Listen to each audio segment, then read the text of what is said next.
Hello, my beautiful and lovely gamers. My name is Jonal. I'm very sorry for no uploads in like 4 or 5 days. As said, I have my exams like the 28th, the 13th, and the 1st. So in about like 5 days, I have my first exam. So I'm stressed the fuck out. I'm just like, I'm so tired. I'm just reading my stuff. So anyway, SoloQ comms is what we're gonna take a look at today. How to calm SoloQ. We already taken a look in depth of how you build comms on a proper team, even how to hide tier team. So while they're a little bit lacking on some department, I didn't go full into detail because then I would have to make like 7 parts of a video series, and I only made 3 and they got like no views.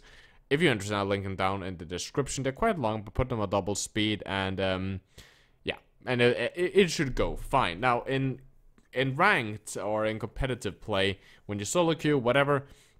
Of course, if you 6-stack in ranked, it's very similar. You can do the similar comms system to what I suggest down below.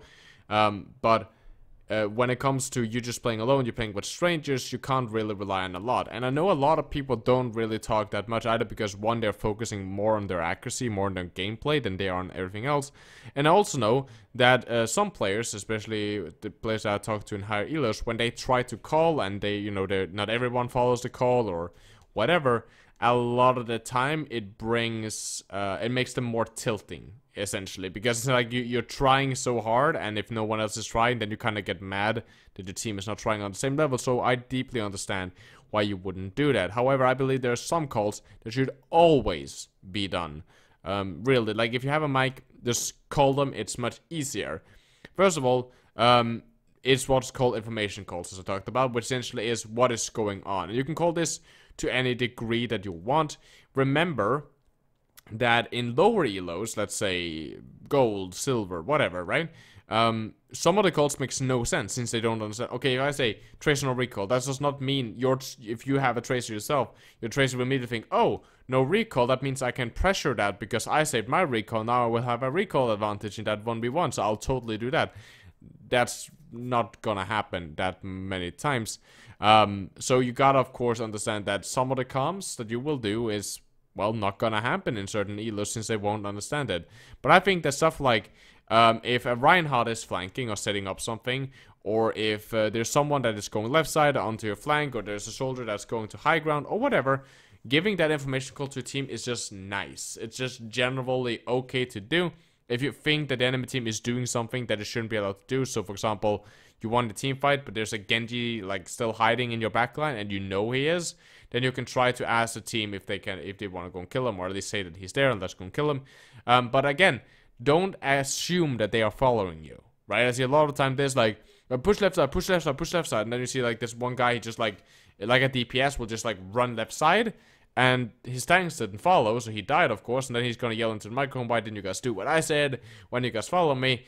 In the end, getting mad and flaming over that is not really happening. No one voted you as their shot caller, and a lot of time people are just gonna do what they feel like or what they want to do. If they think that you have a bad idea, then a lot of the time they're just not gonna do it, even though it might be a good idea. So always, when you try to do a call, if it's something that you want help with or that you can't execute alone, that's very important, maybe make sure that everyone follows them. Now, one of the things that I think is really good with continuously calling is, one, it practices you if you're ever gonna play on a team, or if you play on a team, it practices you to call or whatever. You can even call without actually activating the mic, for that matter, if you want to do that. And the most important thing is, I think that it keeps you aware, it keeps you awake in the game. It makes you actually focus on the game, on such like you know the positioning of their flankers. You can call cooldowns, that is very important, so at least you know that they don't have that cooldown, see what you can abuse them, and relaying it to your team, it rarely hurts doing it, right? The same with you calling what ultimates they have and stuff like that. At least it makes you aware of what ultimates the enemy team has and makes you focus on that. But do, of course, do it to the extent that you feel comfortable with and feel that you can actually do. In the end, and I think that this is one of the ways that you can do your individual calls, because I think that information calls and individual calls are normally the things that you should do in ranked.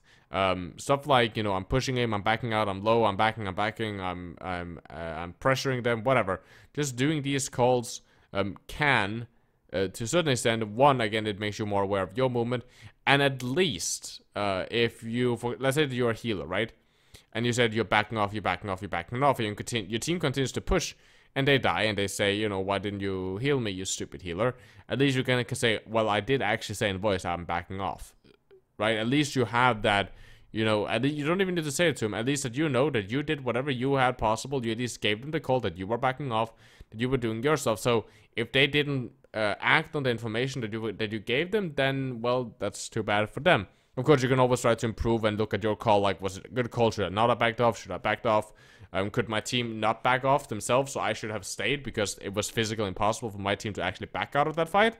All that good stuff is, of course, stuff that you can do, but it's just nice. And also stuff like, you know, I do this a lot when I play in the higher elo, especially when it's like coming up to GM, if I'm forced to play Zarya, or I pick Zarya. I rarely pick Zarya as like a free choice, but if I have to, I'll play her with a Reinhardt, and I call my bubbles to him, so at least he knows when my bubbles are and stuff like that, so he doesn't just randomly do stuff, and I call when I give it to him and stuff like that. But that's what I like to do.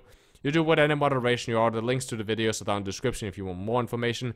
This is essentially how you should do it in SoloQ. Essentially give information call that you think is important for your team to know, and also that you think it's important for you to pay attention to, and call your individual stuff, what you're doing, and stuff like that. You can also try to micromanage your team. Reinhardt, back off, you're overextended, you're alone, all that good stuff like we do on a team. But remember that a lot of people don't want to listen to it, and can actually get mad if you tell them what to do, and can tilt and blah blah blah blah, all that stuff. So that's an option that I will leave up to you after the feeling of what you feel like. Now, very sorry about that. I hope it is fine that the upload speed is what it is. I can't wait to get back to a regular upload speed after my exams. If you have any video suggestion that you want to see over the summer and stuff like that, type those down in the description, and I'll sure to try to at least get on them, or at least put them on the list. I hope you guys have a lovely, lovely gaming experience. As always, guys, stay positive and keep the enemy in your crosshair.